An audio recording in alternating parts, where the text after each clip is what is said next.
अस्सलाम वालेकुम स्टूडेंट्स, उम्मीद करती हूँ तमाम स्टूडेंट खैर आफियत से होंगे। आपके सामने ये भी गैस अवेलेबल है। Supply gas 2023 Punjab university master in political science part 2।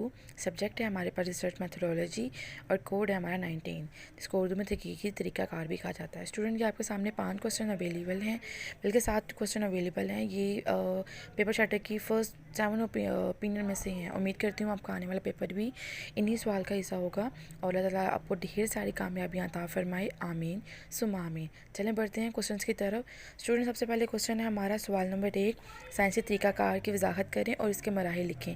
सबसे पहले आपने इसका तारुफ़ करना है साइंसी तरीक़ाकार का, और उसके बाद फिर आपने इसकी वजाहत करनी है और इनमें जो मराहिल अहमियत के हामिल हैं आपने उनको डिटेल में लिखना है।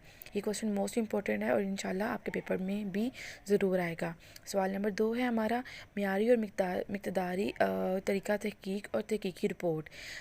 सबसे पहले आपने यहाँ पे मियारी जो तरीक़ा तहक़ीक़ है उसको एक्सप्लेन करना है, फिर आपकी जो मिक़दारी तरीक़ा तहक़ीक़ है उसको आपने एक्सप्लेन करना है, बाद में आपने इन दोनों का मुवाज़ना को एक्सप्लेन करना है। इसकी वजाहत के बाद आपने तहक़ीक़ी रिपोर्ट को वजाहत करना है कि वो होती क्या है, उसके बारे में बताना है। उसके बाद आपने अच्छी तहक़ीक़ी रिपोर्ट और बुरी तहक़ीक़ी रिपोर्ट इन दोनों में मुवाज़ना करना है और बाद में आपने हासिल कलाम करके क्वेश्चन को एंड करना है। ये क्वेश्चन नंबर 1 और क्वेश्चन नंबर 2 ये मोस्ट इंपॉर्टेंट क्वेश्चन है और हर साल पेपर में आते हैं डिफरेंट क्वेश्चन को नेचर करके, लेकिन चीज़ और मवाद डेटा यही होता है। तो ये क्वेश्चन को आपने बहुत अच्छे तरीके से प्रिपेयर करना है, इनकी हेडिंग्स को भी बहुत अच्छे तरीके से याद करके जाना है और पेपर में कोशिश करें सबसे पहले यही क्वेश्चन अटैम्प्ट करें जो आपको सबसे बेहतर आता हो। चलें आगे बढ़ते हैं अगले क्वेश्चन की तरफ। सवाल नंबर 3 है नमूना बंदी और इसकी इक़साम और मफरूज़ा और इसकी इक़साम। देखिए नमूना बंदी और इसकी इक़साम और मफरूज़ा और उसकी इक़साम, जिस स्टूडेंट का नमूना बंदी वाला टॉपिक क्लियर होगा ना उसको मफरूज़ा वाला जो टॉपिक है उसका वो भी क्लियर हो जाएगा। तो कोशिश करें इस क्वेश्चन को जब भी याद करें तो इन दोनों को कंपेरिजन रख के याद करें, क्या चीज़ें नमूना बंदी में अहमियत की हामिल है और क्या चीज़ें मफरूज़ा और उसकी एग्ज़ाम में अहमियत की हामिल है। ये इस तरह करके याद करेंगे, हेडिंग्स भी याद रह जाएंगी और एक साथ 2 क्वेश्चन भी रेडी हो जाएंगे। ये मोस्ट इंपॉर्टेंट क्वेश्चन है। ये लॉन्ग क्वेश्चन में आए या ना आए, शॉर्ट टॉपिक या नोट के तौर पे आ जाता होता है। नमूनाबंदी वाला या मफरूज़ वाला दोनों में से कोई एक क्वेश्चन ज़रूर ही पेपर का हिस्सा होता है। क्वेश्चन नंबर 4 है रिवायती तरीक़ा मुताला और तहक़ीक़ के अज्जा। सबसे पहले आपने जो तरीक़ा मुताला है उसकी टाइप को लिखना है, एग्ज़ाम को बयान करना है कि कितनी एग्ज़ाम है रवायती और साइंसी। बाद में आप इन दोनों को एक्सप्लेन करना है। रवायती तरीक़ा मुताला को ज़्यादा अच्छे तरीके से इसकी वजाहत करनी है। उसके बाद आपके पास है यहाँ पे तहक़ीक़ और इसके अज्जा। तहक़ीक़ की पहले आपने डेफिनेशन लिखनी है, तारुफ़ करना है, इसका पस मंज़र बयान करना है। उसके बाद तहक़ीक़ के अज्जा जितने भी हैं 7 से 8 हैं, आपने उनको अच्छे तरीके से एक्सप्लेन करना है। वजाहत करने के बाद आखिर पे आपने हासिल कलाम लिखना है। ये करके आपका क्वेश्चन 3 से 4 शीट्स के ऊपर कवर अप हो जाएगा। नेक्स्ट क्वेश्चन है क्वेश्चन नंबर 5, रिसर्च के बुनियादी शुमारती तरीक़े को बयान करें। सबसे पहले आपने रिसर्च के बुनियादी शुमारती तरीक़े की जो है तारीफ़ करनी है। उसके बाद उसमें कौन कौन से इंपॉर्टेंट है उसके साफ लिखने हैं। उसके बाद इसमें जो तरीक़ाकार इंट्रोड्यूस करवाएं वो लिखना है। आखिर पे वजाहती नोट लिखना है और उसके बाद हासिल कलाम लिख कर क्वेश्चन की एंड अप कर देना है। इस क्वेश्चन में ज़्यादा एक्स्ट्रा लिखने की आपको ज़रूरत नहीं है, जो पॉइंट टू पॉइंट बात आपने वो करनी है। मैं रिसर्च के बुनियादी शुमारती तरीके की बात कर रही हूँ। नेक्स्ट क्वेश्चन है हमारा सवाल नंबर 6, सरकाबंदी या लिटरेचर रिव्यू। सबसे पहले आपने कोशिश करें कि इन दोनों क्वेश्चन को, इन दोनों टॉपिक्स को याद करने के लिए कंपैरिजन पे याद करें। सरकाबंदी किसे कहते हैं और लिटरेचर रिव्यू, अच्छा लिटरेचर रिव्यू क्या होता है, बुरा लिटरेचर रिव्यू क्या होता है। आपने अच्छे के भी बारे में बताना और बुरे के बारे में बताना है। इनके मुआवजना लिखने के बाद वजाहत करनी है और पस मंज़र लिख के उसके बाद हासिल कलाम लिख के आपने क्वेश्चन को ख़त्म करना है। ठीक है, कोशिश करें कि ये क्वेश्चन बहुत अच्छे तरीके से विद अ गुड प्रेजेंटेशन आप इम्पैक्ट करें पेपर में, जो कि चेकर पे एक बहुत अच्छा इम्पैक्ट डालते हैं।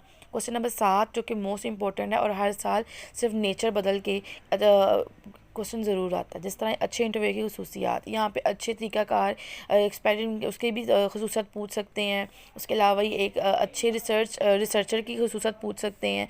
ये एक अच्छे से जो जिसको कहते हैं कि लिटरेचर रिव्यूअर की पूछ सकते हैं।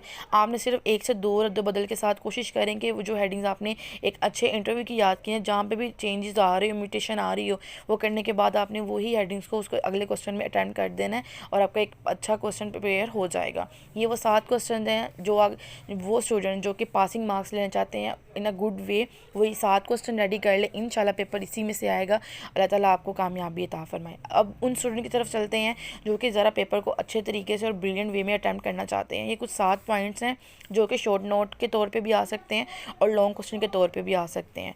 जो बच्चे चाहते हैं कि उनके नंबर बहुत अच्छे तरीके से आएँ और A+ में वो लाइक करें, तो वो ये 7 जो टॉपिक्स हैं ये भी रेडी करके जाएं। ऊपर दिए गए 7 सवालों के साथ साथ ये टॉपिक्स को भी अच्छे तरीके से रेडी करें। इंशाल्लाह कामयाबी आपका मुकद्दर होगी। चलें बढ़ते हैं टॉपिक्स की तरफ। बुनियादी कंप्यूटर के इस्तेमालात वो आपने रिसर्च मेथोडोलॉजी को माइंड में रखते हुए आपने एक्सप्लेन करना है। लॉन्ग में आएगा तो आपने इसके तमाम तरह के इस्तेमालात को अच्छे बुरे एडवांटेज डिसएडवांटेज उनको मुआवजा करके करना है।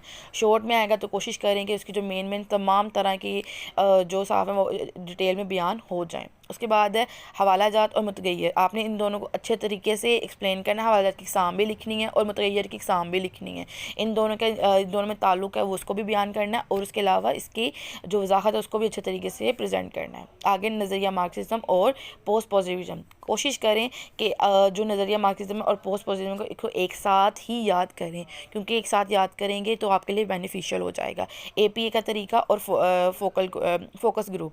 देखें APA का तरीका बहुत इंपॉर्टेंट क्वेश्चन है। लॉन्ग क्वेश्चन की तरह आए ना आए नोट के तौर पर ज़रूर आता है और हर साल आता है। 2018 में भी आया है, 19 में भी आया है और 21 में भी आया है। उसके बाद आगे है शुमारियत का इस्तेमाल और मवाद मुताला की आपने इकसाम भी लिखनी है और उसकी वजाहत को भी बहुत अच्छे तरीके से करना है। उसके बाद है सर्वे और सर्वे की एग्ज़ाम को आपने बहुत अच्छे तरीके से प्रिंट करना और कोशिश करें कि डेटा मटेरियल के साथ आप इसको एलेबोरेट करें। उसके बाद जो हमारा टॉपिक नंबर 7 है तहकीक का इनकाद और इक़्तिमाद।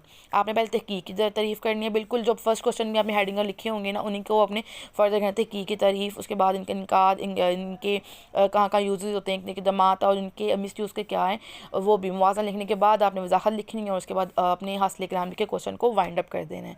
ठीक है। नोट स्टूडेंट आप सबके लिए यही है कि हेडिंग कम से कम 25 करें। पस मंज़र, तारुफ और तारीफ़ और लास्ट पे हासिल कलाम के अलावा आपने कोशिश करनी है कि 25 हेडिंग्स हो जाएं।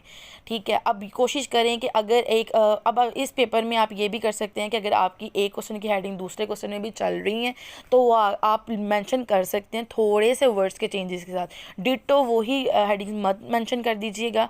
ठीक है। थोड़े से चेंजेस के साथ वो हेडिंग्स लिख सकते हैं, क्योंकि इसमें मेजॉरिटी हेडिंग्स इसी तरह बनती हैं और बनाई जाती हैं। कोशिश करें कि हर क्वेश्चन के अंदर फ़्लो शीट तो ज़रूर ही बनाएं, फ़्लो चार्ट ज़रूर बनाएं। इससे पेपर में बहुत अच्छा इम्पैक्ट पड़ता है। एज अ चेकर हम लोग इसी चीज़ को परस्यू करते हैं कि पेपर की जो रिसर्च मैथोडोलॉजी का पेपर है उसकी पेपर प्रेजेंटेशन किसने और डेटा मटेरियल बच्चे ने किस हिसाब से पुट किया, तो हम इस चीज़ को प्रेफर करते हैं। उसके साथ स्टूडेंट कोशिश करें कि आप एक्सप्लेनेशन पे और डेटा मटेरियल पे ख़ास फोकस करें। जो आपको ऊपर 7 क्वेश्चन बताए गए हैं कोशिश करें कि इनके रिलेटेड जितने भी डेटा मटेरियल हैं उनको अच्छे तरीके से याद कर लें ताकि वो भूलें ना बार बार। ज़्यादा क्वेश्चन रेडी करने के चक्कर में ये मत कीजिएगा कि जो ये 7 क्वेश्चन इंपॉर्टेंट आपको दिए गए हैं आप ये छोड़ दें। ठीक है। उम्मीद करती हूँ और दुआ है मेरी कि इन्हीं क्वेश्चन के अंदर से आपका पेपर आए। अल्लाह ताला आपके लिए आसानियाँ पैदा करे। दुआ में याद रखिएगा और आप रिव्यू ज़रूर बताइएगा कि पेपर में आपके कौन कौन से क्वेश्चन आए और कौन से नहीं आए। ये वीडियो आपके लिए एज अ हेल्प है। दुआ में याद रखिएगा। अल्लाह हाफिज़।